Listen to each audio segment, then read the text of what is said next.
Well, yay. Um, We'll pour some champagne. I Well, sparkling wine. this is my low budget quarantine production. I had 1 can of sparkling off-brand AHA water and 1 champagne glass from being a bridesmaid. Um, so this is my first time doing Facebook Live. I don't know if you've done it before. No, this is my first time doing Okay. this. Well, I'm just gonna treat it like it's just you and me chatting because I think that's gonna make me feel more comfortable. Okay.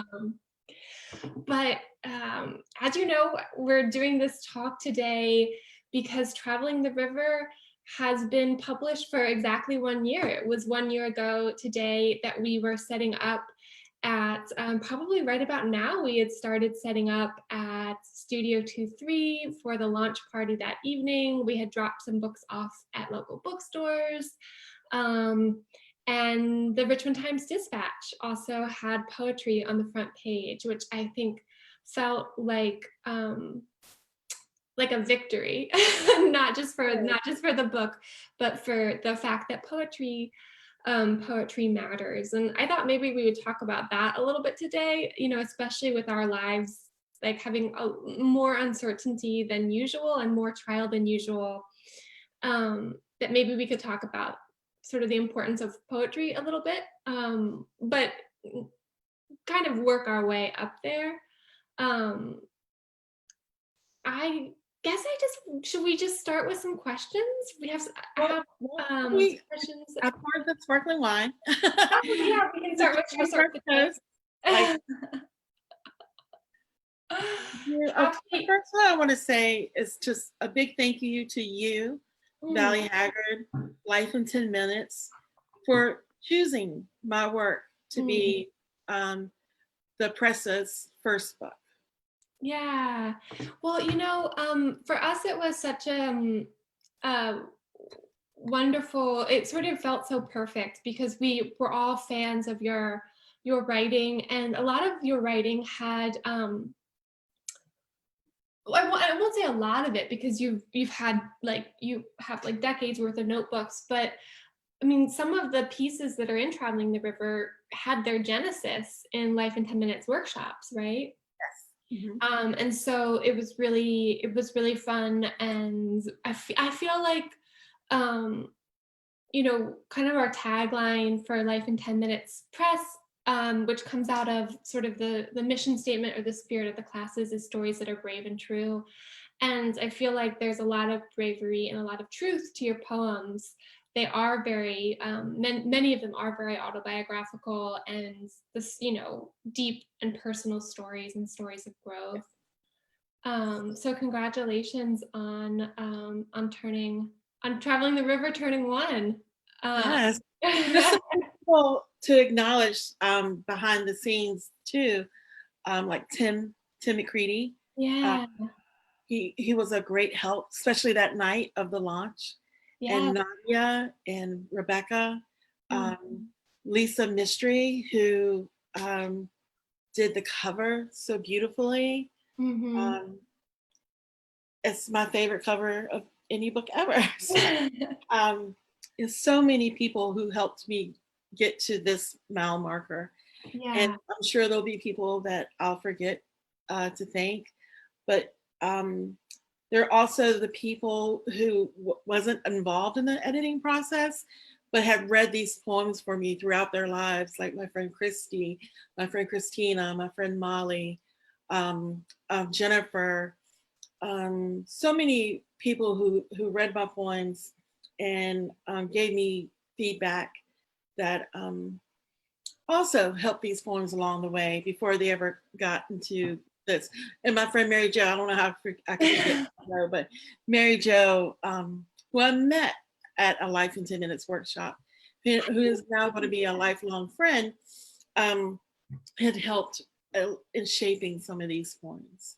So it is a community in every sense of the word with Life in 10 Minutes. And plus, just the people in my life that some of these actually inspired some of these poems. Well, I'm so glad, that you talk about the people who were involved with shaping these poems kind of before we got to the manuscript stage, because there was, Tim and Claire and I all had a look at the manuscript and shaping the manuscript, but the poems, of course, had been shared and shaped over years. The sort of behind the scenes kind of don't get the official editor title, but those friends and those readers who kind of support you and push you and give you line edits and inspire you. So I'm glad. I'm glad you got to sort of give them a shout out. I guess I wanted to start by asking you what the biggest surprise of the last year has been. You know, you're a year in now to having, you've had published poems out before, but a published collection, which I'm sure is something that you have kind of had thought about or fantasized about, as many of us do. And I'm just wondering if anything about the experience has been kind of surprising for you or touching in some way, some unexpected way. Well, there have been a lot of very many highlights. And I'll start with the day of the launch.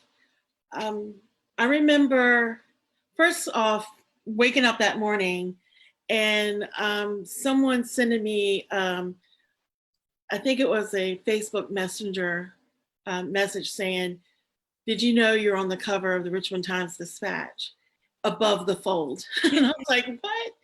And just seeing, not just me, but just seeing, like you said, poetry on the front page of the newspaper, it was exciting. And that is just something that I'm never going to forget.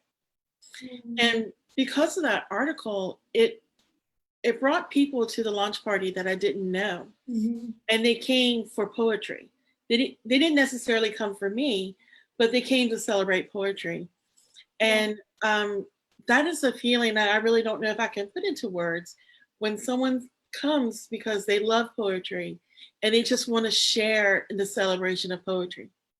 I love that, Hope. And I guess I wanted to say too, a thank you. One person that we could thank is Bill Lohman, who was the RTD writer who picked up that story and very coyly told us it would be in the paper on the 2nd, but we didn't know it was going to be the cover story. Because I think, when you pitch a story to a reporter, you kind of worry they're going to think it's like, are they going to think it's important or interesting, or will it kind of sell copies of the paper? And I think it was really special how Bill saw a real story behind the book, and really. And then Mr. Brown taking those photos. Yeah. And I don't know if people noticed that I had on 2 different shirts in those photographs, but he came back because he just wanted to get one more shot. And I think he got the shot inside of the shop in front of the cars, which also helped put it on the front page. Because it was such a visual sort of said so much in that one image, right? I just, another thing I remember from that night was a gentleman who lives in Emporia drove from Emporia up to the event, someone I had never met, and came to support me because he loved his arts, but also to support me because I was a hometown girl to him. I didn't know that, Hope. And for people who might not be familiar, that's like a good long drive to do in an evening.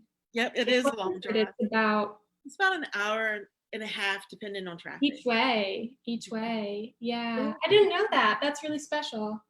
So that was a great moment.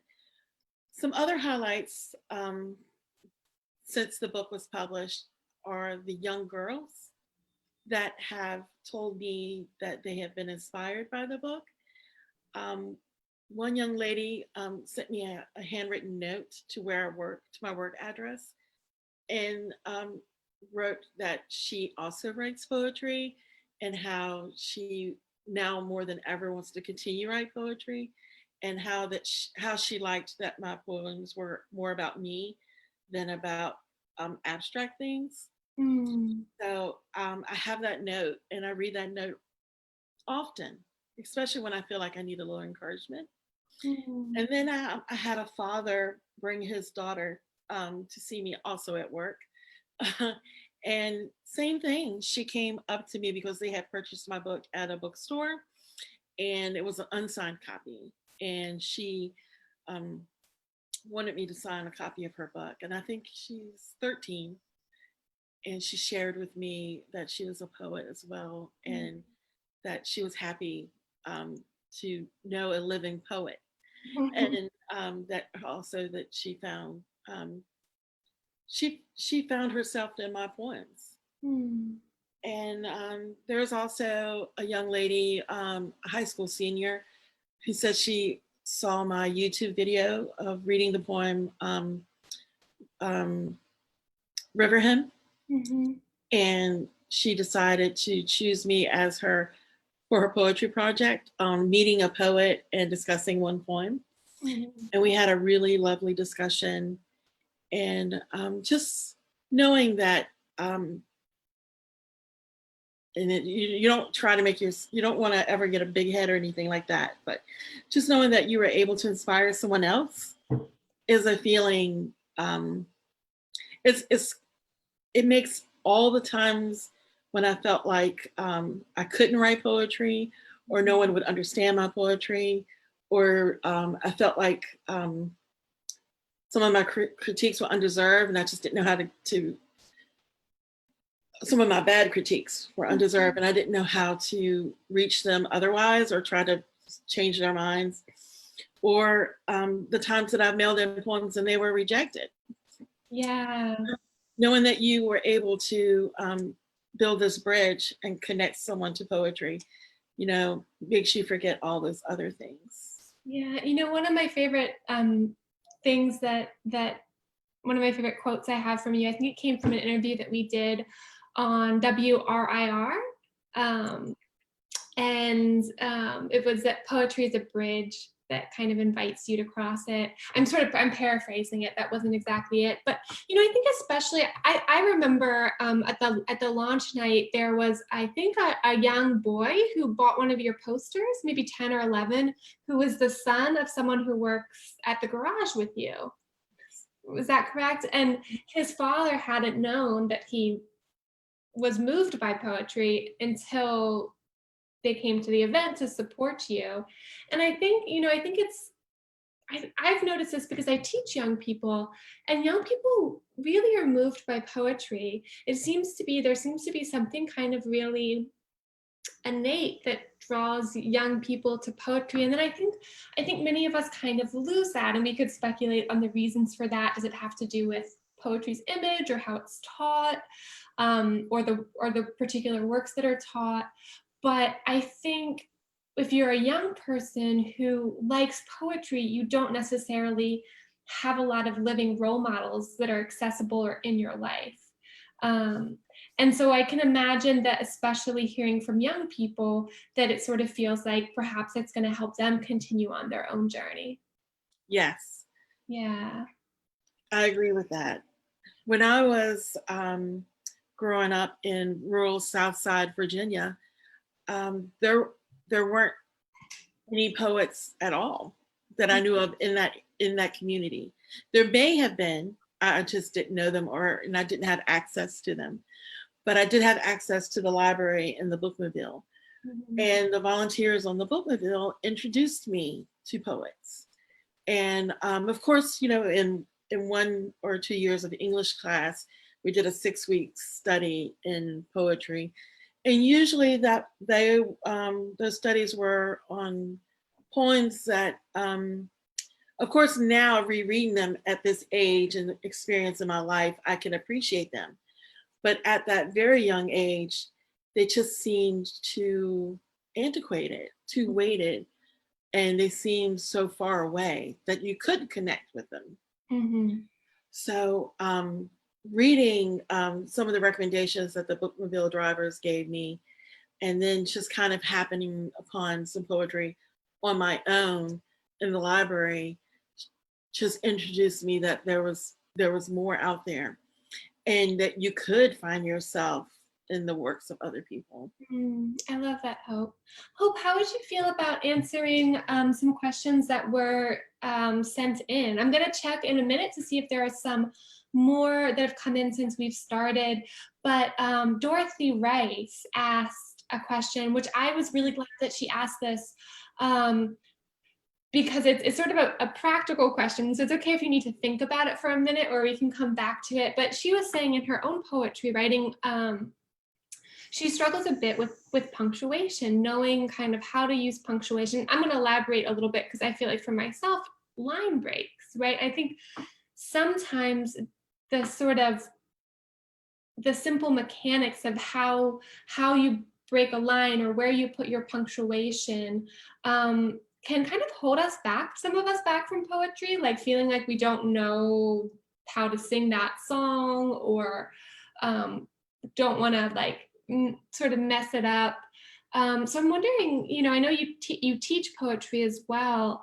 And again, we can come back to this question if you want to think about it, but do you have any kind of words of wisdom or thoughts for writers who are kind of interested in poetry, know what they want to write about, but are struggling with some of the mechanics of punctuating or adding line breaks to poems?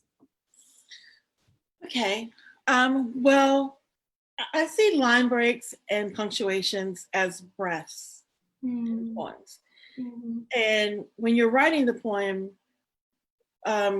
you are in control of the flow and the motion of the poem. So maybe in building the tension, you want to slow it down and you want to put a comma. Maybe you want to put a comma in the middle of that line, which has I think it's called Sarah.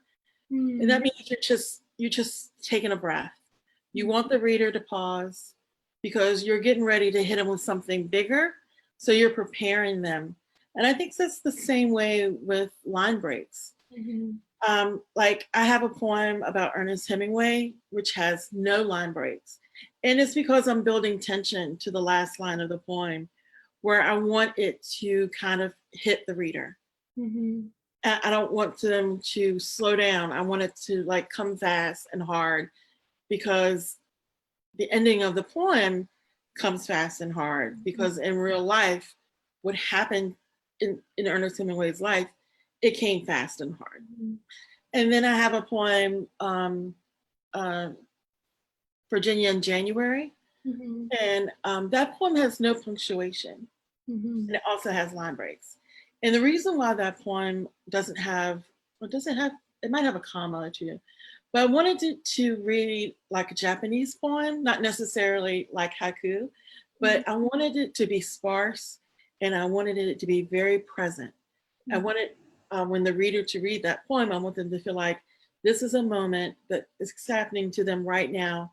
And they're walking beside me as I walk my dog on an evening after it snowed. So there wasn't any really tension build up in there. So I really didn't need like a full stop period at the end of a sentence, or I didn't need a dash. The M dash kind of like announces an interruption. So I didn't want any interruptions in that poem. I wanted to flow like myself and that reader were together, taking a walk and thinking about spring coming and cherry blossom petals falling. I love that, Hope. Yeah, that sort of resonates with me, and the more I've learned sort of about poetry and writing poetry, and the more I've paid attention to the poets that I love, you really kind of see how the breaks and the punctuation are part of the poet's toolkit for controlling the rhythm, right? And you can make a big difference. There's a wonderful poem that I quite love. I say wonderful, I mean, it's quite a harsh poem, Bag of Mice by Nick Flynn.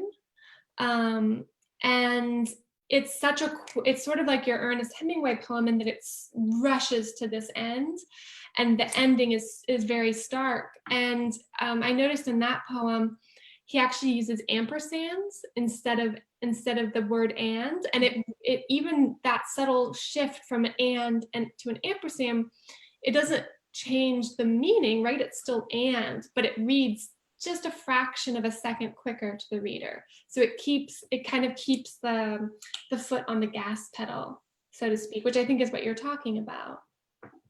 You know, like Emily Dickinson, her use of punctuation with those M dashes. I mean, her poems are, some of them are little mysteries. And I think only really Emily knows the true meaning of these poems, and we're still trying to figure them out. But you know, there's a poem that she has, after a great pain, a formal feeling will come. And just the first lines, you know, and you got that M dash right after the beginning, and it's an interruption. You felt something has happened, something horrible has happened, and now we're going to have to go through the stages of grief to get through it, or get over it, or maybe we won't. But by the end of the poem, I think the last line is, you know, you recognize it. I think it's first the chill, comma, then the stupor, then the letting go. And the letting go part doesn't have any punctuation because it's happening. And it's up to the reader to determine how they let that go, either by living or in some sense by dying.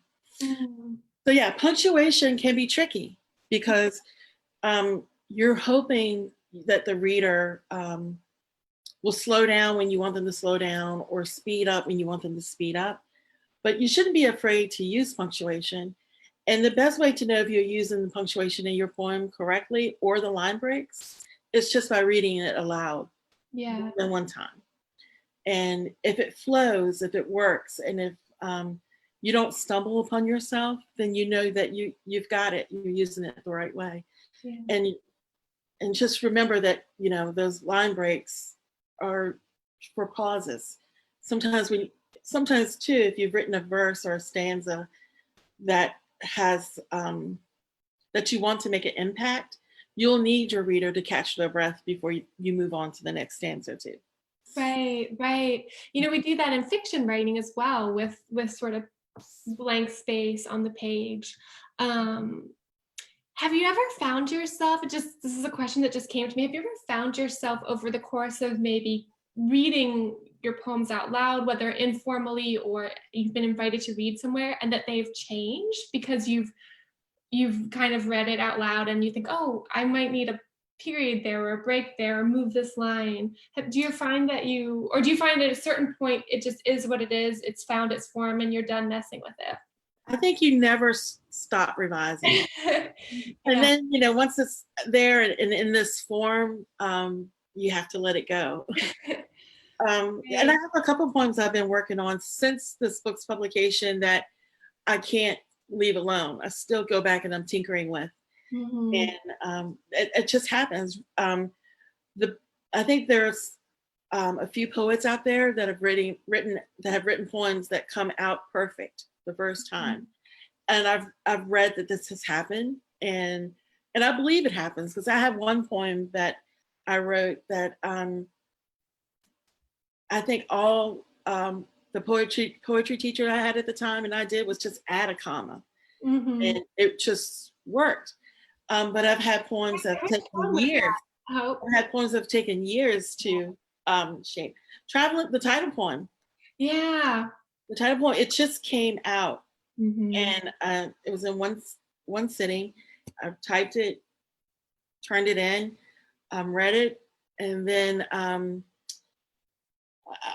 we workshop it, and then pretty much there were no comments other than maybe you need some punctuation.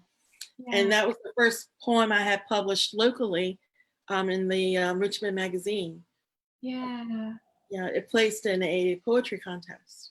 That's right. I mean, I've heard Billy Collins talk about Robert Frost and how stopping on a snowy evening. I hope I'm not messing up that title. I think everyone kind of knows what I'm talking about. Yeah, I couldn't correct you if you were wrong. That sounds right. Robert Frost had said that he had been writing, like he did an all-nighter writing another poem, and he wrote from sundown to sunup, and he went out on his porch, and it happened to be summertime. He was watching the sunrise, and while he was watching the sunrise, all of a sudden that poem came out word for word, one take. And he Mhm. never altered or changed anything. And it became one of his most successful poems. Wow, it's almost as if sometimes something gets a little loose and the connection to like whether it's the subconscious or some sort of like divine creative energy, it just sort of it's like a faucet turning on, I right? have But a most lot of of, our work doesn't get done that way. I have a lot of poems that are just scraps that I've started, and they just, I just don't feel them. They don't feel like they're going anywhere. Mm. And I let them rest, and maybe there'll be poems later, maybe not. But I tend not to throw anything away just in case. But I have as many poems that I have written feel like are accomplished. I have just as many that aren't. Right. Do you have for you, how do you know when a poem is done? I mean, is it a visceral feeling? Is it like an intellectual satisfaction? Like where does that sense like, okay, this poem is is done? Well, I guess granted you said, you know, it's like when it comes out in print, then it's really done. But that sort of intermediate stage. Well, when I can't question it anymore, if it's Mm-hmm. answered all the questions that I've been asking of it, and it answers all those questions, then I feel like it's done. And I may share it with someone else, and then they'll say, hey, maybe you didn't use the right word here. And I could agree or disagree. Or maybe maybe you should break a couple lines here. But if it still answers all the questions, then it's done. Doesn't mean it might not need a little tweaking here and there. Mhm. But so you do have to ask your poems questions. And if it's ready, it'll answer back. It'll give you the answers. I love that, Hope. That's beautiful. And you know, speaking of sort of finessing or things, one of my favorite poems in the book is the poem that's dedicated to you. I believe it's dedicated to your mother. The title of it is slipping my mind right now, but it has a scene of you guys. Your car has you're driving home from church, and your car has come to a fallen tree in the road or a large fallen branch in the road, and your mother has to get out and pull the branch out of the road. And I remember, do you remember we went back and forth because we had the line pitch black back roads, and you were reading it out loud and stumbling over it a bit. That sort of that pitch black, almost like a tongue twister. And do you remember we spent some time trying to see if we could come up with something that we felt like captured the image that you wanted, but would not have that tongue twister element? And I think we ended up going with the tongue twister element. I think it You is did. pitch black back roads in the book. If you lived in the county or any rural area, there are no outside lights. There are Right. no lampposts, and it is very dark except for what your headlights shine on in front of you. So it is the best description. Pitch Yeah. black back roads. Still a little tongue twister for me. I think it's Proverbs. It's Proverbs 2:22, something like that. Yes, that is. Yeah. Hope, do you want to take a little break and read some for us? Okay. Yeah. I've Do you have, originally thinking we could do questions and then poetry, but I find myself wanting to hear some of the poems, and maybe for people who are tuning in and out, that would be good. And I'll check in and see if there's any other questions on Facebook. okay. Um, I think, well, why don't I read Virginia in January, since we did talk about that. And it's a gentle poem. And I think it's good to start off sometimes something gentle and not um, head on. I just, you think I would have every page memorized, but I don't. Okay. I look distracted. It's only to look at. Oh, the. Okay. It's Look for page 98 if anybody has the book. Or I think we also have a request for River Hymn. Oh, okay. We don't have to do it now, but someone. Okay. Well, this is Virginia in January. Oh, good, good. So this is the one that is that you are fairly punctuationless. Hmm. And I'm scanning it now, and it doesn't have any punctuation. It has two capitalizations, and that is it. Um, Actually, just more than one capitalization. I'm sorry about that. So Virginia in January. Outside with my dog on this silver evening with gold streaked pink blushing above the pines crowned by yesterday's winter storm. And now the last light of the day is captured in ice crystals, frozen to the tips of the Japanese cherries, recently pruned so they may blossom in the spring, only to have their tiny white petals fall like snow covering the ground. Hmm. I love that poem. It's always been a little. I've always found it a little bit haunting. Like it's talking about the spring coming, but there's something about that poem that's always felt a little haunting Hmm. to Yeah, me. I can remember, the light in January and February, the evening light is different than the light in mid March through late April, early May. And it is kind of a pink, dusky like light. Mhm. And on that particular evening, it was very pink, but also because of the ice on the trees, it was very silver. Mhm. So it created a rare moment of beauty that you wouldn't think of when you're just talking about light, but sometimes that particular combination we may not see again. Hmm. And you have to be aware of the beauty around you. You know, my mother is a watercolor painter, and so she's a person that's a medium that's very interested in light, that's Mhm. really adapted to showing light really well.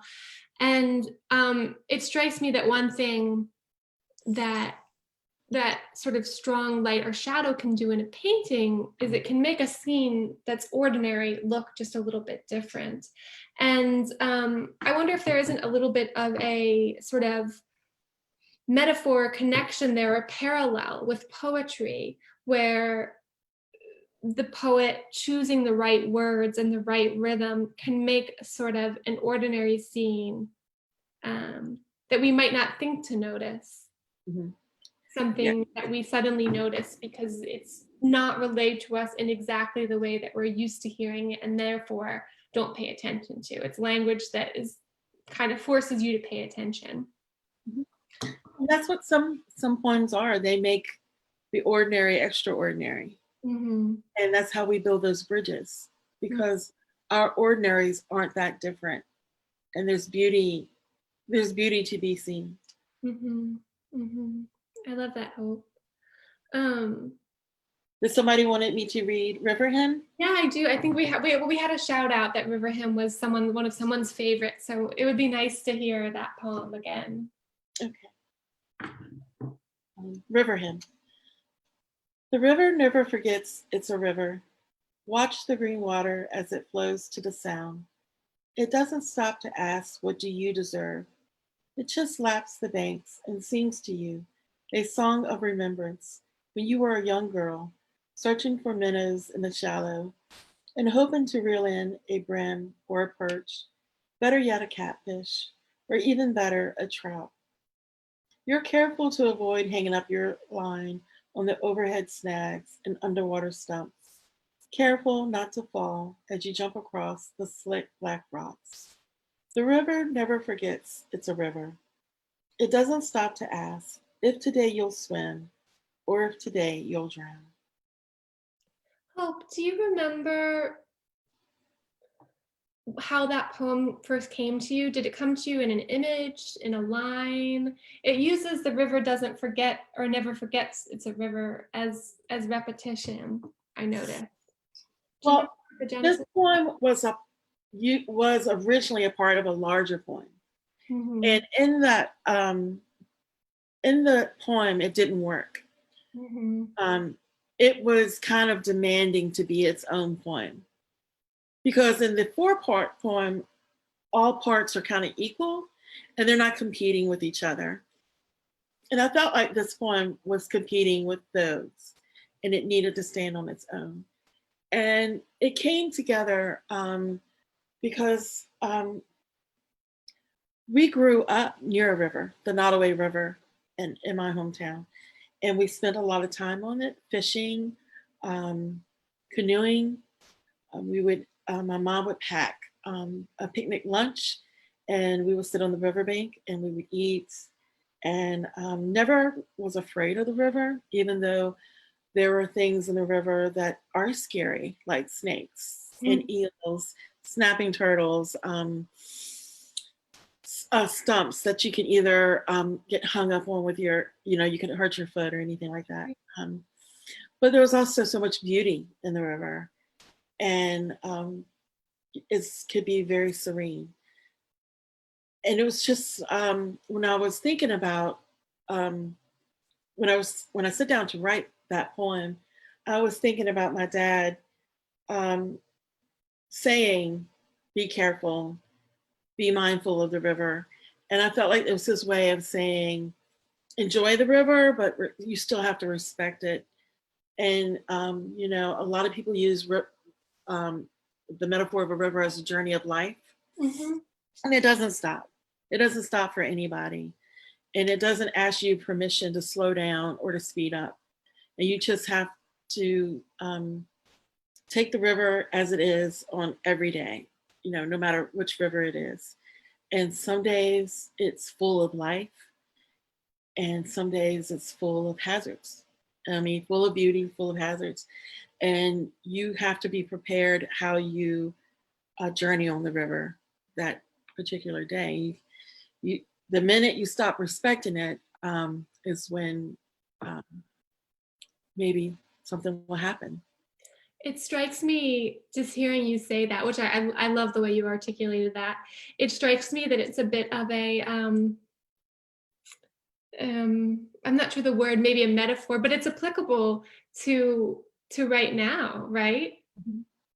That we're sort of seeing a side of the river, so to speak, that we didn't know was there. That we're riding through a portion of the river of our lives right now collectively that feels really unusually hazardous.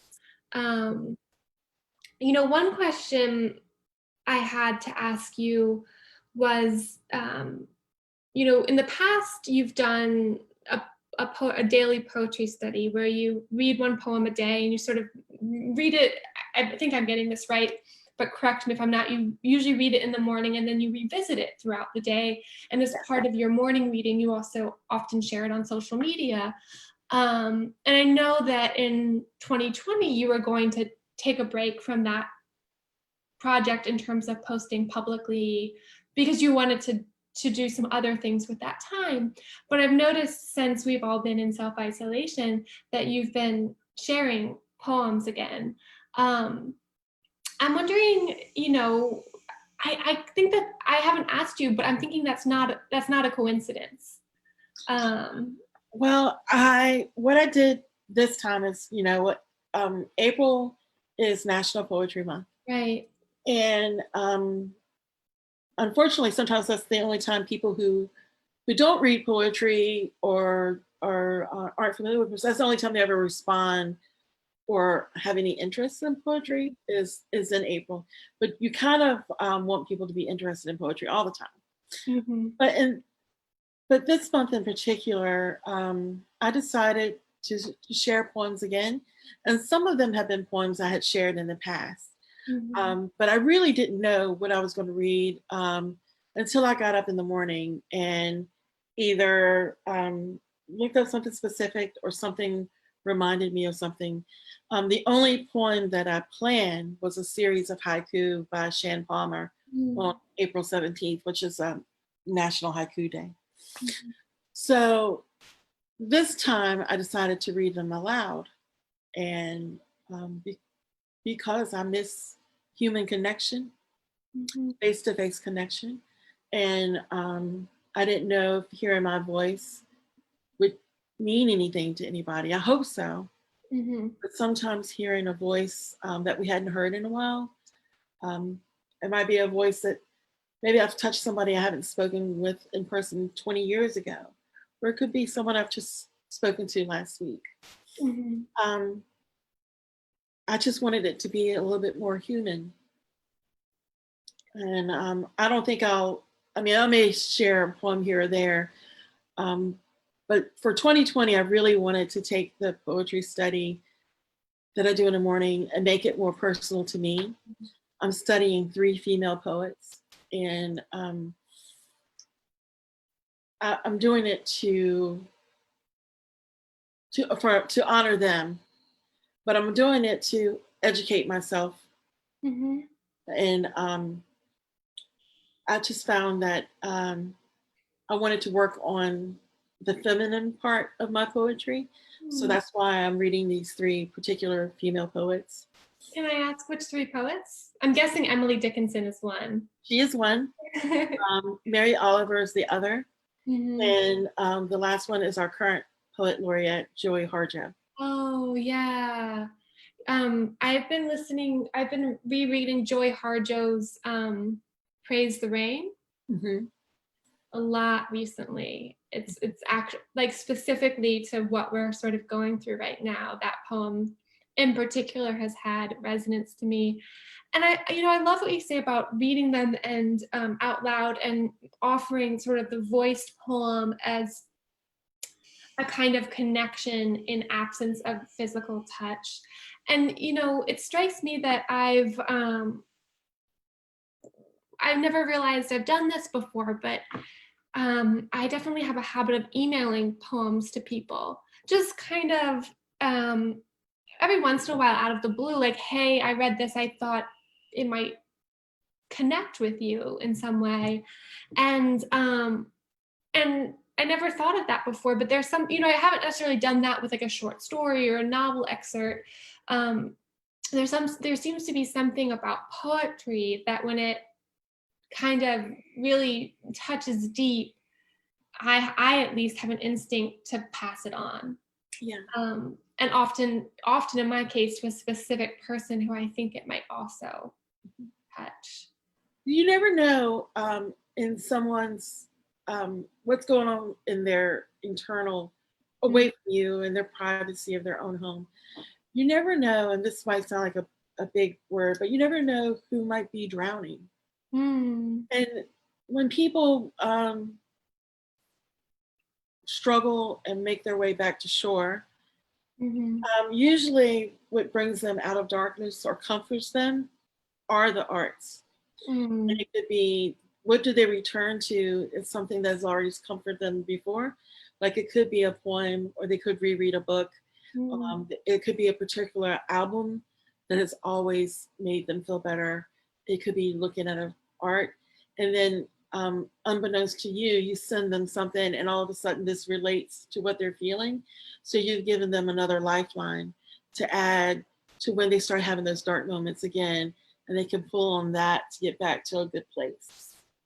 Has there been I think that's very true. And are there particular works of art, and doesn't have to just be poems, but I'd be interested that that have been lifelines for you? Oh, I before you answer that question, I thought you would enjoy this. Both of us love the poet Ada Limon. Yes. I swear, I think she Yeah, has. future poet laureate, I'm sure.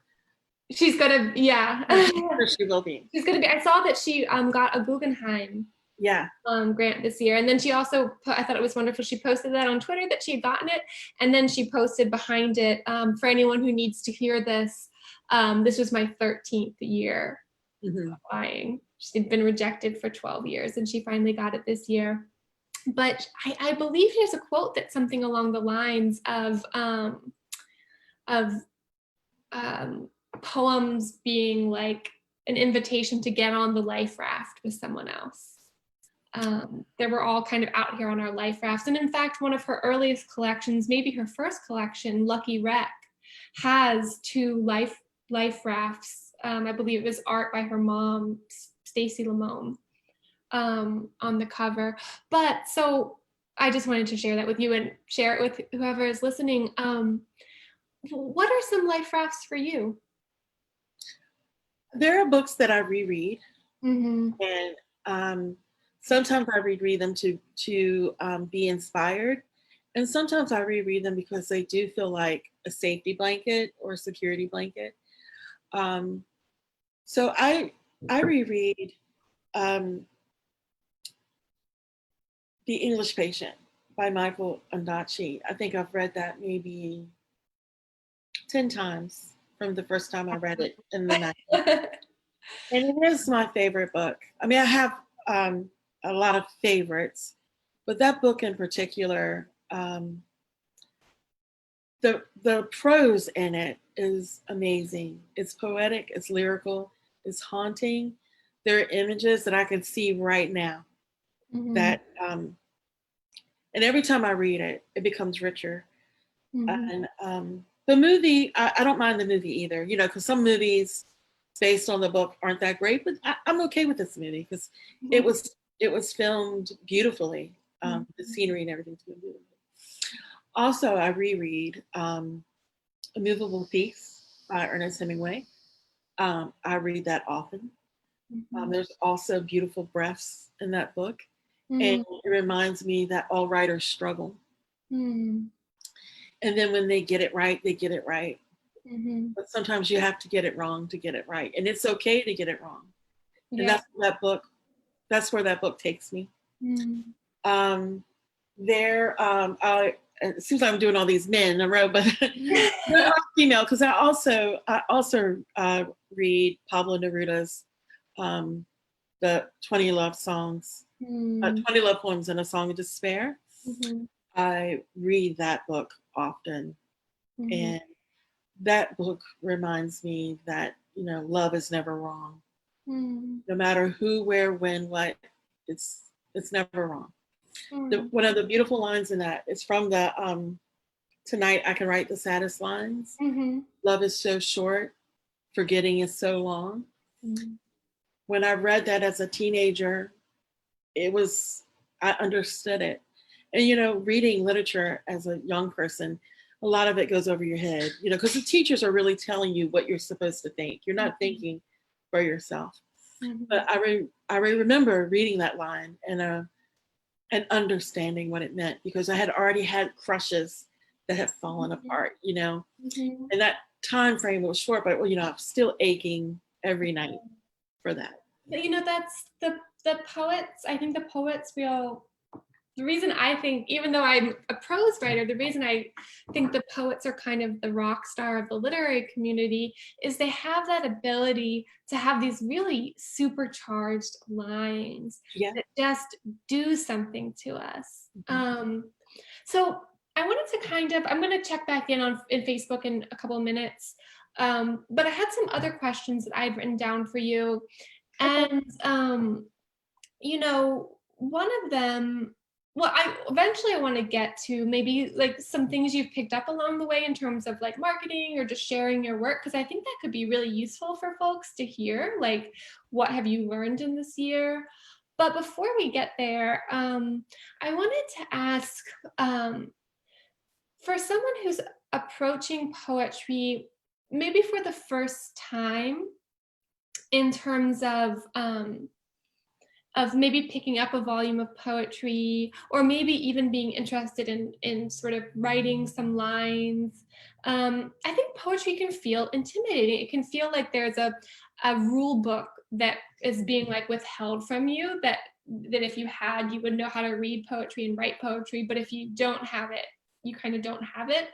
Um, and I think that poetry is a lot more accessible than sort of um, like than we think of it maybe. And so I'm just wondering, for someone approaching poetry, either as a reader or a writer who is intimidated by it, um, what would you tell that person? That it's possible. Mm-hmm. It is possible. And you always, just like with anything else, you start from where you are right now.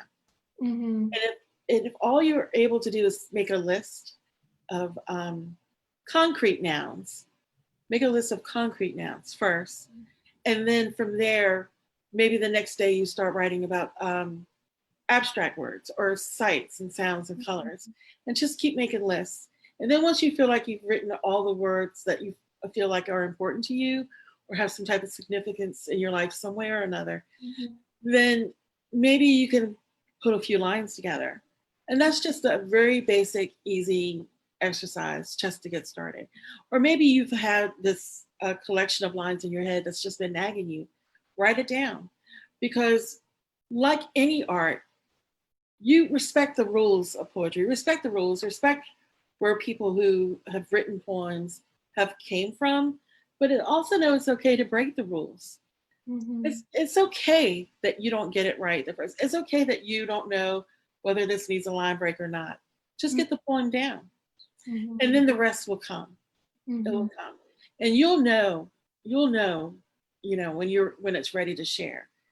And sometimes workshops you just have to take them as what they are, because Mhm.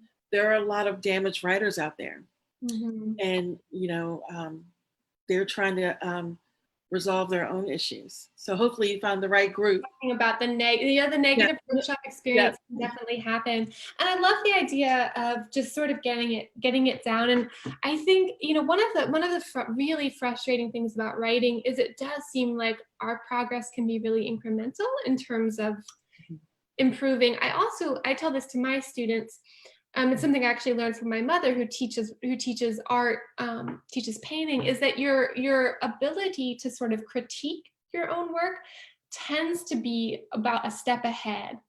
Like, so it's like as you improve, as with your writing, your eye for your writing is just taken one step forward too, which is, in a way, it's a good thing because it's what allows you to kind of do this continual movement forward. But of course, it can be very dispiriting. But I always like to think, the frustrating thing about writing is it can be so slow to see that progress. But the wonderful thing about writing is that you don't have to do anything other than continuously show up and Yeah. get words down. I love the idea of just, if all you can do is starting a concrete list, a list of concrete nouns, do that. And lists are wonderful Yeah. tools for writing. And some lists turns into poems. There are Yeah, lists that actually turn into poems. poems. Yeah. There's this poem by I can't remember her name, but I would encourage folks to look her up. It's a list of places where my mother was old. A list of places where, and so it's a list poem. It's just beautiful. Um, Now, what about someone who's not Oh, in? Hmm? I was going to say one of our local poets, Wendy DeGroat, she's Yeah, got a beautiful list poem called Gratefulness in her book, Beautiful Machinery. That's yeah. a beautiful list poem. But I was going to say, for people who starting with poetry, that you can even write a list, something that I learned in Valley's, one of her Life in 10-minute class. You can start a list saying, I remember. And then you just make a list of things that you remember.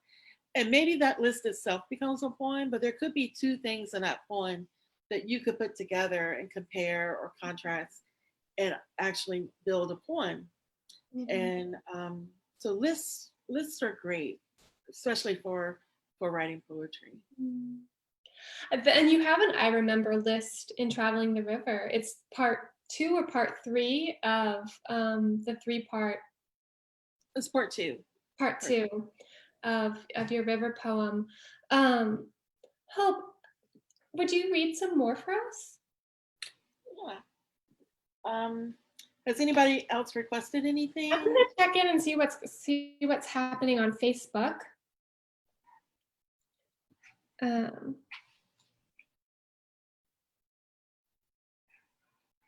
hmm. I think No, I don't think there are new requests. Okay. Well, why don't I read? I'll read a haiku poem, Yeah. and then when I do readings, or when people send me emails about the poetry book after you read it, um, the most commented poems are my Ernest Hemingway poem, my Mhm. love letter to a stranger poem, and then the Elvis poem. Mhm. So those are the most commented on poems, and then they all want to know: did Elizabeth Taylor really come to Emporia, and was a grand marshal for the Peanut Parade, and yes, she did. She really came to Emporia and did that, and she was fabulous. And every bit of being a superstar, she lived up to it. So I think I want to do. How about what haiku means to me? I'll Yeah. pick that one. Like I said, I don't have every notes in the early part. Isn't it? It feels like you know your book backwards and forwards until you're on the spot, and then you just can't find that one poem in it. I was going to say, do you know where it is? Haiku, what haiku means to me? You got Okay. it. Okay, it's in part one for sure, but When I picked this spot, I thought it was like full of light, but actually I have shadows where I'm reading. What haiku is for me? Virgo elephant, reading Pablo Neruda's poems by candlelight. Secret fishing holes, crickets, cicadas, tree frogs, Saturday mornings. Cast iron cornbread, working in Mama's garden, singing on the porch. Edgar Allan Poe, ravens, letters, steamboats, writing in cursive. Magnolia blossoms, holding hands with a dear friend, honeysuckle air. Laichi rose perfume, naturally curly hair, signature red lips. Evening color crush, blue Nina Simone's deep voice resides in my heart. That's beautiful. Hope, I just realized that it's a haiku, but it has aspects of a list poem. Yeah. And I wonder if haiku, I think, even though it's a challenging form because it has specific restraints, I think it can be a wonderful form for people sort of dipping their toes in poetry to experiment with, because you have these sort of built-in rules, and sometimes rules, I think, can actually help us, because part of what makes a poem challenging is that it can be anything. Yeah. Well, I like writing haiku because most haiku are 575 and 17 syllables. And I find that counting the syllables relaxes me. It doesn't stress me out. And writing something and then being able to scale it back also has helped me in my editing process. So I really like the brief aspect of writing haiku. And it is a good spot, a good starting point for, I think, a new poet. And also what I think, that maybe some people will disagree, I think writing a high bun is good for a new poet, because like this is a high bun right here, One Fainting Robin, and it's a block of prose. And somewhere on the page you put a haiku. And when you write a block of prose, you're not worrying about too much the line breaks or the punctuation. And you're just allowing it to be what it is on the page. I think that's a wonderful suggestion. And I notice more and more in newer collections, lots of prose poems. I mean, sort of really blurring this line. Or for instance, Ross Gay, the wonderful poet, one of his last books is the Book of Delights, which are essays, but they have a wonderfully poetic quality to them. Yeah, can I ask, when you do haiku, do you count out the syllables as you go, or do you try to fit the words in the page to the syllables, or do you get the words and then go back and massage them into the syllables? Like how do you approach haiku? And maybe that's a little bit too much of a dichotomy. When I first started writing them, I would actually write more than 17 syllables. And I would then try to reword it or scale it back and see if maybe it doesn't need this article, or maybe it doesn't require this preposition, or I'm trying to write too much. Now, because I mean, there have been times that I've written a haiku every day, and like I've said in the past different interview, they're not all great haiku. It's just the exercise of writing something. So now it seems like when I write it, it comes out like I think in 5-syllable Like a phrase. like muscle memory. Mhm. And some of the poems got edited in this book, but some of them were originally 7 syllables per line, Mhm, including the title. mhm, And I found when I was writing 7 syllables per line that for me, it was the right rhythm for how I speak. mhm, And seven is such a beautiful number. It's got a holy reference. mhm. For some people, it has a sports reference. But I just found that 7 syllables was clicking for me. That's And so some of these poems, when we edited them, weren't 7 syllable lines anymore. They became either 8 or 9 syllables. mhm, But when I started writing haiku, and especially after I started, I have several volumes of Japanese poetry. After I was reading it, um, and I just fell in love um, with that whole style. mhm. And for me, I felt like I became a better poet when I started studying Japanese art. Mhm. It really shaped my hand in writing. It did. Wow, Mhm. that's wonderful. Yeah, I that makes perfect sense. For me, it can be very, very similar in prose writing. You know, you have those prose writers you read, and they kind of get into your bloodstream a little bit, and you make it your own. But I do think they imprint you, and I think that's a good thing. I think sometimes we're afraid of that. We want to be wholly original, but we take bits of what we've loved into our work, I think. Yeah. But I appreciate. I read a lot of people writing poems right now. Mhm. I read them. I get the Sun magazine. I read the New Yorker poem. I read the poems that come out in Poetry magazine. So I feel like I'm on the pulse of people writing right now, and I see all different trends throughout their poems. And for me, even though I might read them and I don't, I might like when I was younger, I used to take famous poems and rewrite them. Mhm. Okay. But I feel like at the end of the day, when I write a poem, when Hope Whitby sits down and writes a poem, it sounds like my voice. Mhm. So even though I'm influenced by other poets, I don't allow them to totally get into my DNA because Mhm. I want to have a voice. And like at the dedication or the epigraph at the beginning of my book from Kofi Iwener, uh, whose life was taken because he wanted to use his voice. You know, we have a voice and it's our voice, and you know, we need to we need to speak. So I don't know if where I was going with that, if I didn't answer the question, but I was just, No, yeah. even though Japanese poetry has greatly influenced me, I Mhm. don't sit down and try to imitate a Japanese Right. poet.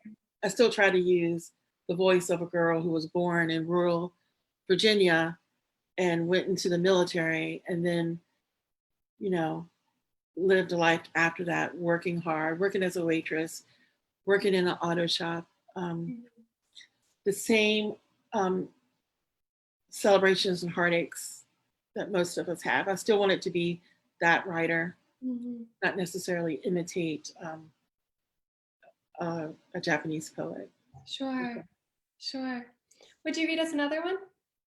Yeah, I think what I'll do is actually read a haibun that includes my dog, Princess, the chihuahua in the world.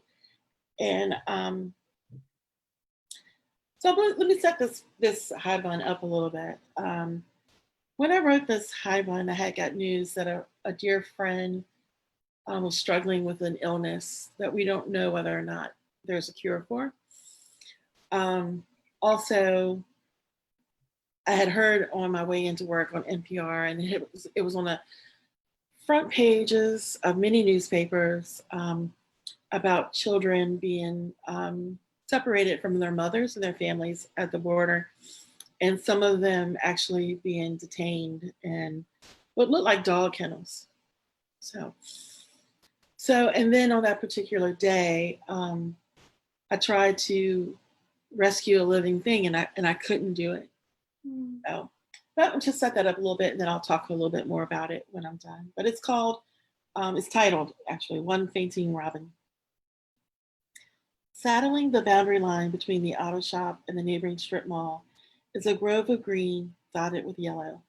This is where my Chihuahua Princess and I skate the ringing phones, lobby chatter, and the constant hammering of impact guns. We walk around slanted pines, oaks, red maples bound together by kudzu, poison ivy, and wild ferns, while breathing in the air sweetened by a speckled honeysuckle. One chipmunk, a few gray squirrels, two timid rabbits, and an array of birds call this place home. Each season brings a new bird: blue jay, cardinal, robin, finch, and the faithful sparrows. Princess stands rigid, nose down, which signals me to yield. There, on a spot of orange, hard-packed Virginia clay, lies a hatchling, hours old, pink, featherless, dusted with black ants. I believe the infant to be dead until he opens his beak in a silent wail. With gentle hands, I lift the winged creature, brushing away the irritants fighting to consume him. He faints and rolls his neck and faints again. Should I bring him water? Find a sacrificial insect? He faints while I race to find a soft place, race to find a guide, race to call for help. He rises on his wing, opening his mouth, his heart beating against the blue rivers, mapping his chest, and faints one last time, becoming still in the well of my palm. Sudden summer storm, branches sway from side to side, a mother searches. Mm. Beautiful, Hope. That's one of my favorites of your poems. Yeah. So I think um, maybe I'll read. Actually, there's two poems I definitely know I would like to read, and one is the Elizabeth Taylor poem, and the other one is the Ernest Hemingway poem. And then maybe if there's time, if anybody has a request. But also, I like New Religion.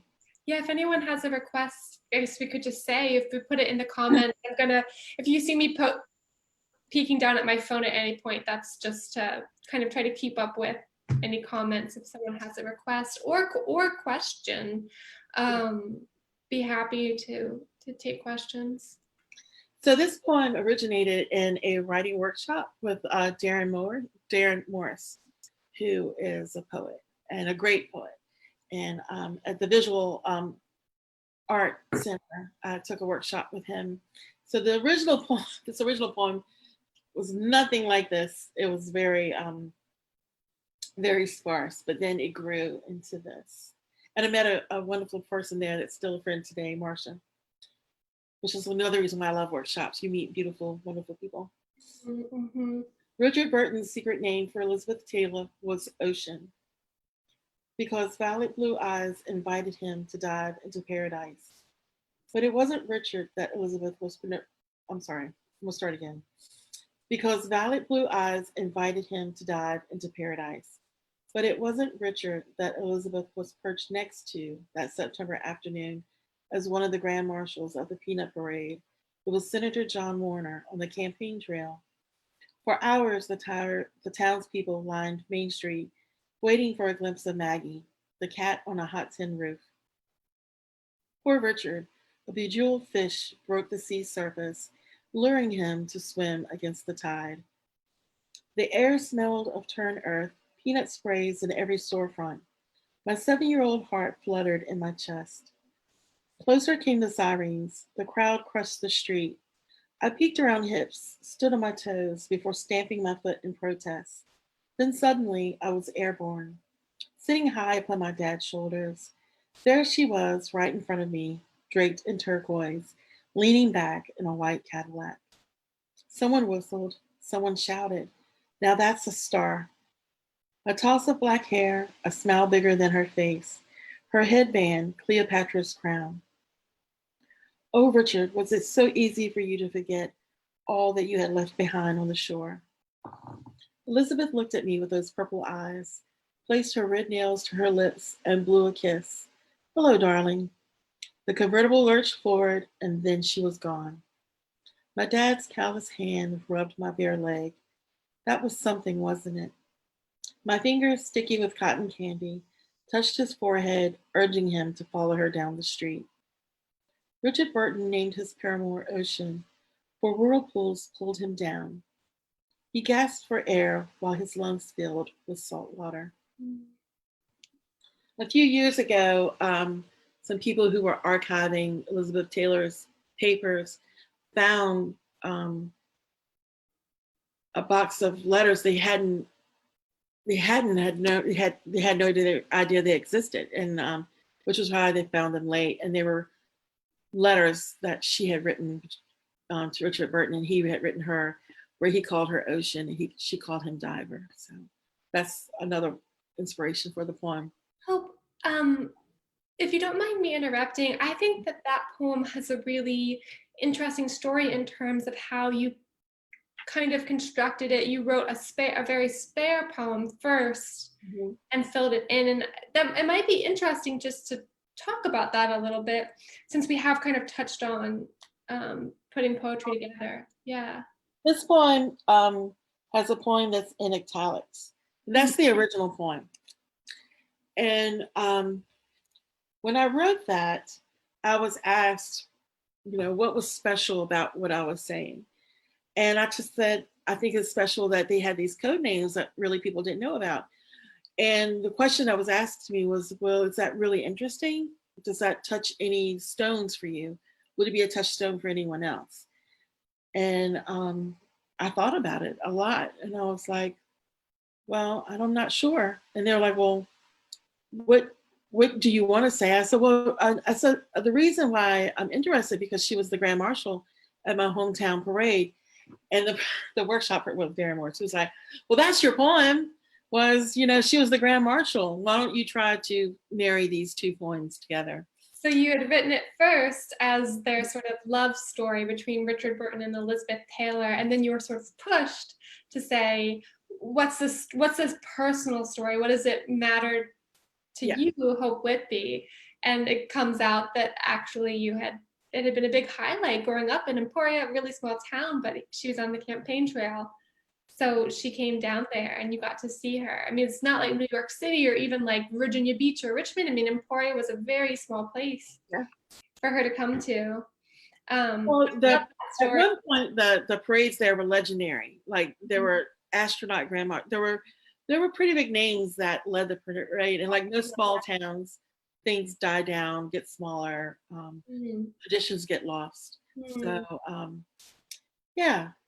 so that's how it came together. But I was very intrigued about the secret letter writing and the code names. Seems very like a spy novel. Yeah, and I think that, I think it's a lesson though. It's like, you were drawn to that for a reason, and then the feedback was that it wasn't quite there. And so sometimes you need to sit with the skeleton of the story until you have kind of the flesh to fill in, or that other piece to bring in that you didn't have to scrap the poem. It just took you a bit longer to figure out the other meat that needed to be on there. Yeah, because it was their love story was interesting, and a lot of Emporians like that point. So it's kind of nice to give a little tribute to the hometown too. I think the next one I'll read is Drinks with Hemingway, a fantasy meeting. Taking his waterproof, the waiter hung it next to the others before the man we would come to call Papa could be escorted to an empty booth by the window. I pushed back a chair with my foot and suppressed my surprise when he accepted. Ignoring my cafe au lait, he ordered 2 rum St. James, to Paris in the spring. Just as the golden liquid parted my lips His glass lined the table, scattering the pencil shavings from my earlier scribbling. Tapping my notebook. How's it going? All I want is to write one true sentence. Removing a battered blue notebook from his pocket, he thumbed forward and read aloud. When the cold rains kept on and killed the spring, it was as though a young person had died for no reason. I sat warm by the rum and the thickness of his voice. He belongs to this cafe in Paris, as I belong to my pencil and paper. A second drink disappeared down his throat. You will write it. Grabbing him by the lapels, I pressed my face into his neck, breathing in the cedar of his suit coat, my skin made damp by his rain-drenched hair. I whispered the truest thing I know. Shotguns are not for putting in your mouth.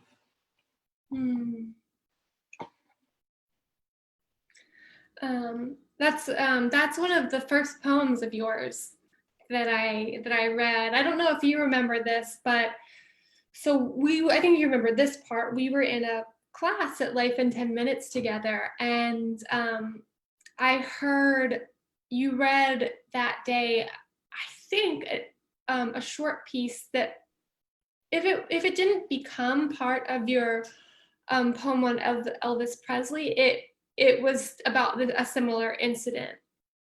And we didn't really get to know each other that much in that class. It was a night class, and I think both of us had to miss it at various points because we got stuck late at work.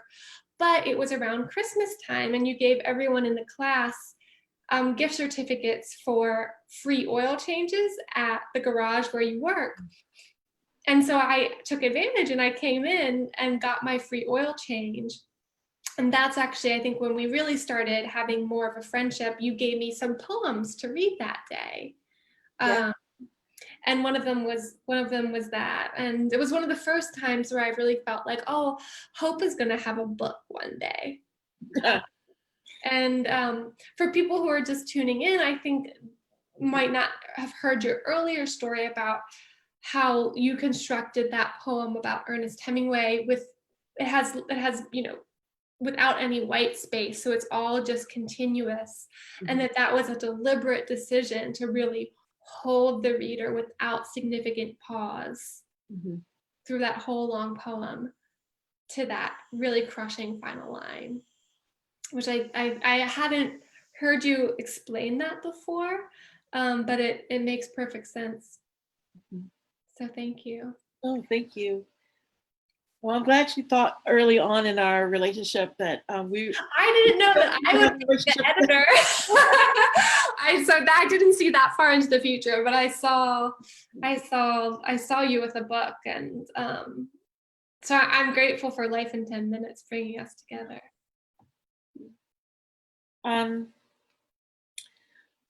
Well, I could read. Is there anything that you particularly like? I know a lot of people like me to read Love Letter to a Stranger. I know that. I'd love to hear the piece about Elvis. Okay.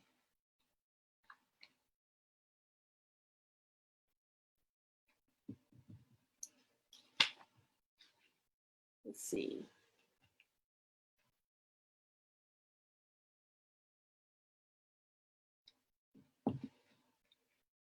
I'm going to find it.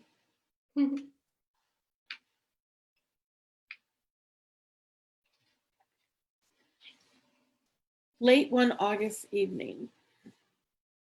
It has an epigraph by John Lennon. Before Elvis, there was nothing. And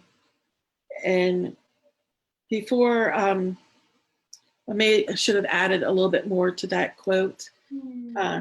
What John Lennon was talking about really was about stardom, and that there weren't the crowds, the people who would sleep for days waiting for tickets, things like that. It wasn't really there until the phenomenon of Elvis. The kind of pop star. Yeah, and pop star. That's where the epigraph. That's what I'm talking about there. Not that there weren't any artists before him, just the phenomenon of being a big star. Yeah, right. Because Elvis had sort of stood on the backs of a lot of wonderfully talented musicians to kind of get where he was. Yeah. Dust clouds followed the stick I trailed behind me. I ran in circles for hours just because I was bored. It was a couple more weeks of summer, then second grade. My first day outfit was ready just because I was excited. The screen door slammed and Mama plopped down on the top step just because, so I thought. Her cigarette had burned half to ash, and she flipped her hair more than once just because, so I thought. Hopi, she said, Elvis died. Then Mama cried. We didn't know Elvis, did we? But we did. Every Elvis album stacked in her cabinet stereo. She imitated the pelvis roll, the lip curl, just because it made Vicky and me laugh while she swayed with baby Kelly on her hip. We all danced just because. Mama cried like she did the day her granny passed last winter. So I cried too. Don't know why, just because. Daddy told her to get in the house, or somebody saw her. Don't know why. Elvis dying made him so mad. Maybe Daddy was sad on the inside too. Hmm. What I love about that poem is my favorite part is that moment of sort of childhood innocence of we didn't know Elvis, did we?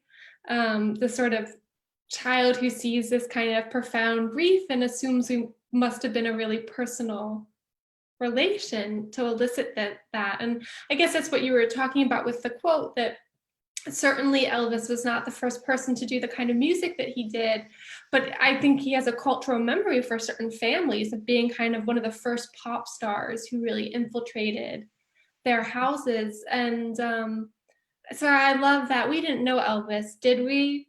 And then that switched to, but we did. You know, that we do feel like when we grow up listening to someone's music or reading their books or participating with someone's art output, we feel like we know them. Yeah, yeah. I felt that way.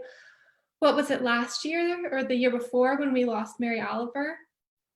Yeah. And then last year when we lost Toni Morrison too. You sort of, um, those losses feel personal. Mhm. When we lost Prince, Yeah. um, that was a particularly celebrity death that was hard for me Mhm. because being a child of the 80s, I grew up with Prince music and he was a part of my life's soundtrack. And yeah, when and I guess that's how Elvis is to a particular generation. Mhm. When you grow up with that soundtrack, it does feel when you lose that person, something of yours is lost as well, Mhm. and you do feel like you know them because you mark great memories by them, milestones in your life by them. Like that's the like for me, like in my first car, maybe that's the first tape that I listened to in my car stereo, or you know, when I fell in love, that was one particular song I played over and over again. So Yeah. Hope, I had sort of a final question I wanted to ask you to talk about a little bit. Um, and this is sort of kind of, I hope will be maybe somewhat helpful or like educational for people listening in. Um, but Traveling the River's been out for a year. Um, you and I did um, a fair amount of kind of marketing and sharing about it in the first couple of months of its release. And now you have been sort of championing it since for a while. And I guess I wanted to know, you know, what you've learned about getting your work out there for anyone else who is publishing a book soon or wants to publish or just sort of sharing their work. I'm just wondering if there's anything you've kind of this year has taught you in terms of how to share your work. If you do have a book, how to promote your book. not to take anything personally, Mm, because you might feel like if they don't choose to host you at their independent bookstore, or Mhm. the library, that they're not choosing you. Mhm. They're not choosing your book. Mhm. It could be many reasons why. They could already be overbooked on poetry books, or they've had poetry readings in the past and they felt like they weren't successful, so they're not willing to host another night. So I just want to start off not with a negative, but just to say, don't take it personal, Mhm. because the next reading you have might be at your local library or a library in the surrounding area. And if you can book readings at libraries, people visit the library. Mhm. People love their local library, and Mhm. you will find a great audience at the library. And the Mhm. librarians will promote you. Yeah. And so that's a good place to start, And is often it oh, oh, continue. to reach out with a few libraries. Well, I was gonna kind of piggyback on that and say that also when you've done the readings at the libraries, usually you gift the book to the library, so it's also therefore available for patrons. So it kind of keeps living on, which I think is wonderful. Yes, because as a young girl, Mhm. um, I'm, all my books came from the library. I never had the money to purchase a book on my own. Uh, Mhm. every Nearly every book I read came from the library, and so yes, you gift a book to the library, um, then it's there Mhm. for others to read and hold and hopefully inspire their poetry. So that's libraries are good to to try to set up some readings. And I think they're Also, sometimes overlooked. yes, We focus on the bookstores, which are wonderful as well, but we forget about the libraries. and most libraries will let you sell your book there. Mhm. Also, some libraries have book fairs, so you might be able to visit that library twice as a reading, and then go back to a book fair that they'll have later. I was scheduled to do one in Ashland, but because of the pandemic, they've Mhm. had to push it back. But I had a reading there, and I was invited to join their book fair. Mhm. Um, so also, yeah, independent bookstores. Mhm. But you also try to find some unusual places. Like there's a peanut store in Emporia that sells my book, and they've done well with selling it. I would like to see if I could do a reading there sometime, since they were so supportive of me. Mhm. I guess I have to do a little test run, see what the response would be. Mhm. Um, but trying to find unusual places, like, we have the book club at a garage. Mhm. Now, um, marketing your book to places that you didn't think would necessarily carry your book to. There's a lot of gift shops. Mhm. Um, but also too is having a relationship with independent booksellers, Mhm. because they will carry your book where maybe Barnes and Noble won't, Mhm. and they will help you initially get your start. And some of them might not be able to buy all your copies at once. They would have to kind of do it on consignment. Mhm. Um, but independent bookstores and libraries are good places to do readings. And if you find that you aren't getting a space to share your work, then do what we're doing right now. Mhm. Do a Facebook Live event and say, this is my poetry reading of my book, and hope that some independent booksellers or librarians or friends of these booksellers or librarians are watching and say, I think this person would be a great addition to your lineup. Yeah, and Hope, can I add one thing on there? Because I think that one thing about you is that you have always been such a wonderful supporter of the arts and other people's work around Richmond with Books in the Bay and Arts in the Shop and just kind of showing up for people. And I think supporting your local community of artists and writers is a wonderful way to make that community stronger. And I think then often you're part of the community, so the community will support you. So, I mean, I know that we had a fabulous book launch for Traveling the River, and I think a big part of that was that you had showed up for so many people's Yeah. events.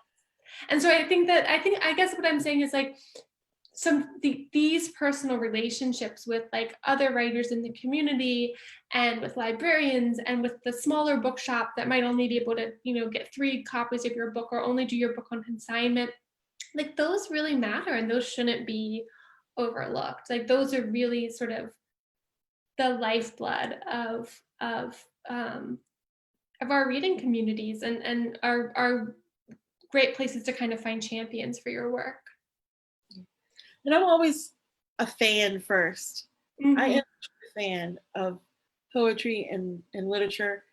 And when just being in a part of that community, um, it definitely has inspired me with my own writing.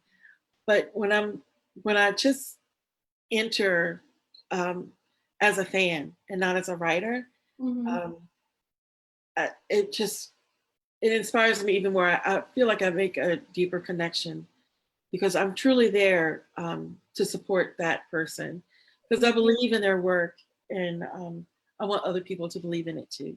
Yeah. Yeah. Yeah.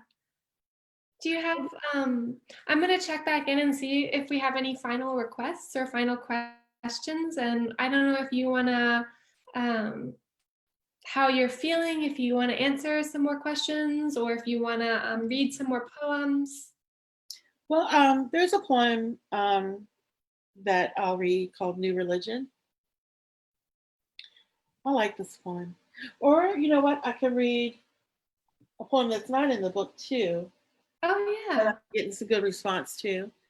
That and Yeah, I'm just working on a new group of poems that are very different from these poems. Not in, intentionally, they just happen to be flowing differently. So, do you want me to read the new poem, or did you have a question or anything? let's see. I'm just looking. I think it'd be wonderful if you read the new poem. Oh, Christina says that you definitely have your own voice. You wrote a great blog post for me Lovely. um, about having a dream book launch. It was a dream book launch. It was a dream. It's something I Christina will never forget. I will never forget. and Christina Hamlet is a wonderful writer in Richmond. Um, so, well, why don't you finish us up with like 1 or 2 poems? Okay. Well, I want to read this poem, New Religion. After I wrote this poem, which was a late addition for the book, I I remember. came across Joey Harjo's poem Eagle, and I've fallen in love with that poem. And when I read her poem Eagle, about I have the same feeling like I did when I wrote this poem. So it has a special a place Mhm. for me. It is called New Religion, and it has an epigraph by Walt Whitman. And your very flesh shall be a great poem. This is not a conversion story. No, this is what happened when I stepped out of cold shadows, exposing all that is left of my heart, so I can embrace warm sun rays streaming upon my face. There's no denying the sun's power, but I never fully appreciated the miracle of its science until I was told I might never feel it again. After a night spent in reverence, I awakened to pools of peach and lavender, flooding the sky with golden light. A round of robins sings a chorus that floats through an open window, heralding the arrival of a new day. The kettle starts to steam while I read Rilke's The Panther. I have analyzed this poem before, but only now does the animal escape from its paper cage, pacing back and forth between the lines with a quiet restraint. Breathe in, breathe out. I have prayed for this breath of rarefied air. Closing my eyes, I lay my hands open, palms up, receiving joy and grace. Beautiful Hope. Hmm. I love that poem. And I love it. It might be interesting for people to know that it was sort of, I think in some ways it was putting the collection together because you had written about your experiences of religion, your like the way you grew up. And it almost was like the book itself almost called, I think, to you to revisit this idea of new religion and where you were now. And if I remember, it's not the final poem of that book, but it's one of the close to final poems Yes. of the book. Second to last one. Yeah. Yeah. Yeah. Well, we didn't get to have the lit crawl this year because of the Mhm. pandemic, but at last year's lit crawl, promoting actually the poetry before the poetry book before the book launch, I wanted to read something that wasn't going to be in the book. And that morning, I wrote a poem based on knowing that your love for tulips. Yeah. And I had wanted to write a poem dedicated to Elizabeth, my friend Elizabeth, because she and I found in her this kindred spirit Mm. for loving poetry and loving words, and she worked tirelessly on this book, and she gave me encouragement when I needed it, when sometimes I felt like I couldn't get it there.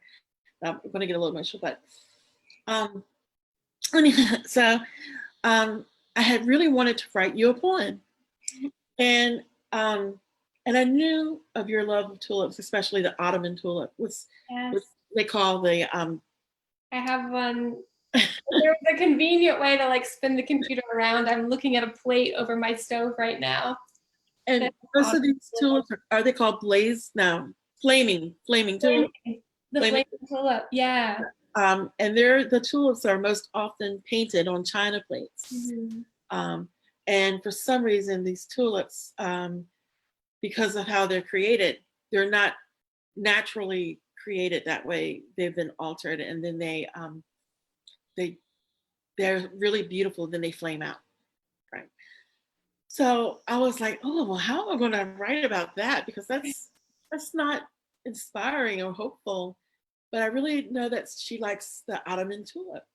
And then that morning, first, I don't know why, I woke up and I was thinking about love stories. And I was thinking about tragic love stories, not even thinking about the tulips.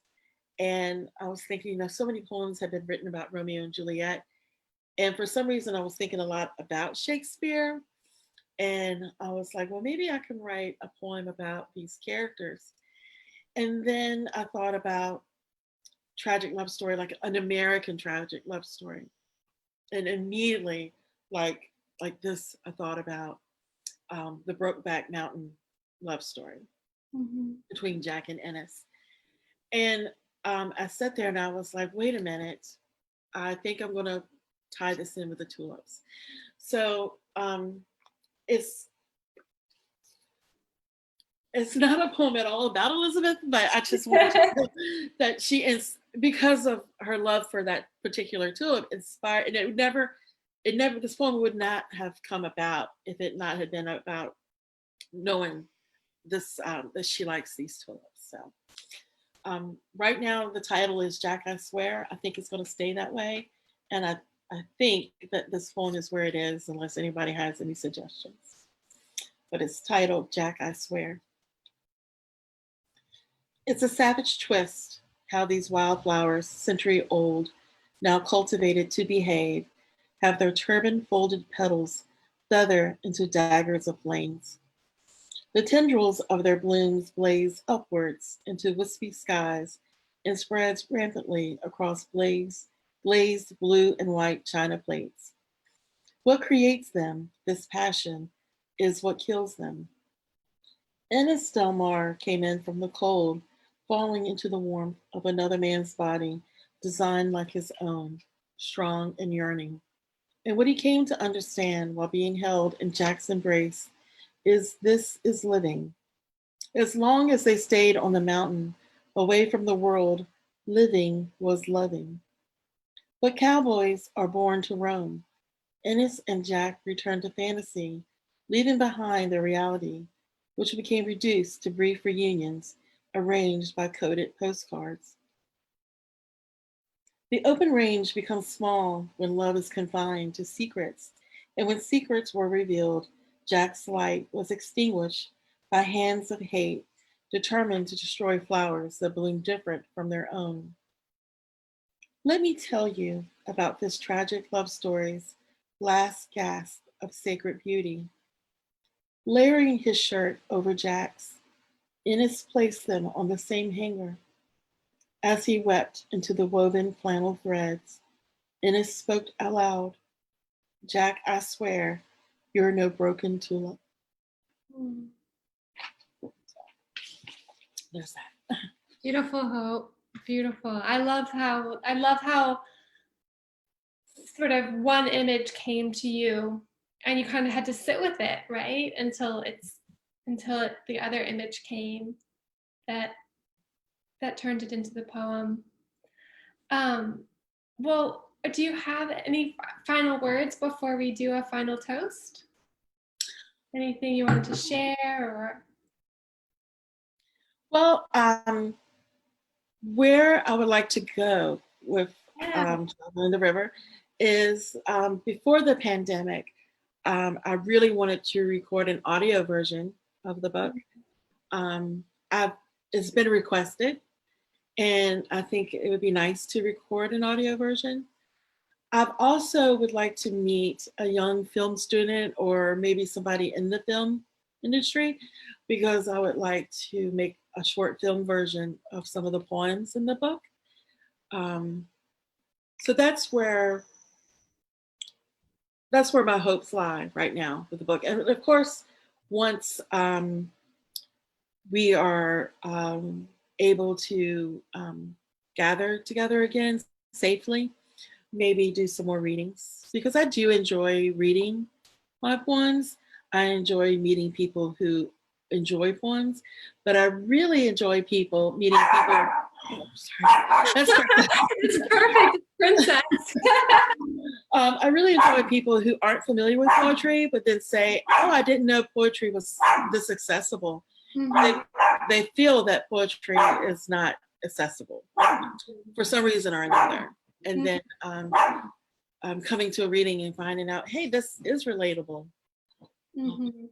So Yeah. that's where I am, and I'm hoping to have other things published. I'm writing new poems. I've been working on a short story that I like a lot, and it's okay to say you like your work. You know, don't let anybody tell you not to like your work. I mean, I like it, and I've came from a long place of not trusting myself, which Mhm. is a part of the process. I've written things that probably were just fine, but because I didn't trust myself or I didn't really have a good foundation of support, um, I let those things go. So I think it's okay to say, yeah, I like this story that I'm working on. It's going somewhere. So Mhm. I have that in the works as well. And I'm hoping that to get out there and hear some other poets because Mhm. you know I always am inspired by other people's works too. Hope, I'm so happy to hear of sort of what's on the radar for you for the next year and beyond. And you have such a beautiful way of reading your work. I mean, I think you have such a beautiful voice, but also because I think your poetry is such a wonderful manifestation of your voice. It's beautiful to hear you read them. I also love the idea of videos to go with them. Um, I think that's such an exciting concept, and some of these poems are so raise such visuals for me. I can't listen to River Hymn without kind of seeing the stepping rocks in the river. Um, so so it's really exciting, really exciting. Well, thank you for spending some time with me today. Well, I mean, thank you for celebrating 1 year. Uh, thank you to Life in 10 Minutes and Valley Haggard, all the people there, the people who wrote about my book, Ron Smith, Winnie DeGroat, Joanna Lee, um, oh my goodness, Patty Smith, I'm sorry. So I get a little nervous sometimes too. Patty Smith, um, all beautiful writers who contributed a lot to writing in Richmond. Um, all the people behind the scenes, to the people who came and supported me at my book launch, to the people who purchased the book, to people who bought more than one copy and gifted it to their loved ones and their friends. All these people, I thank you, and I really appreciate your support. Really do. And I hope that everybody will have that, who wants to write and be published, will get that feeling, that first time feeling, because it is beautiful. Well, Hope, it's been such an honor to talk to you today.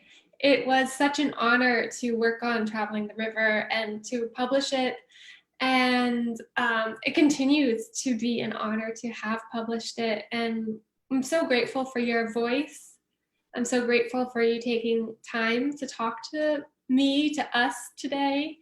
And a very happy first birthday to Traveling the River. I can't wait to see what's next. Yeah, me too. Thank you. Thank you. One final cheers. I have a little bit, I've been drinking. Cheers. Thank you. And thank you for everybody who watched and listened. Yeah. Thank you. Thanks, everyone. Have a wonderful rest of the weekend. Yes. Bye.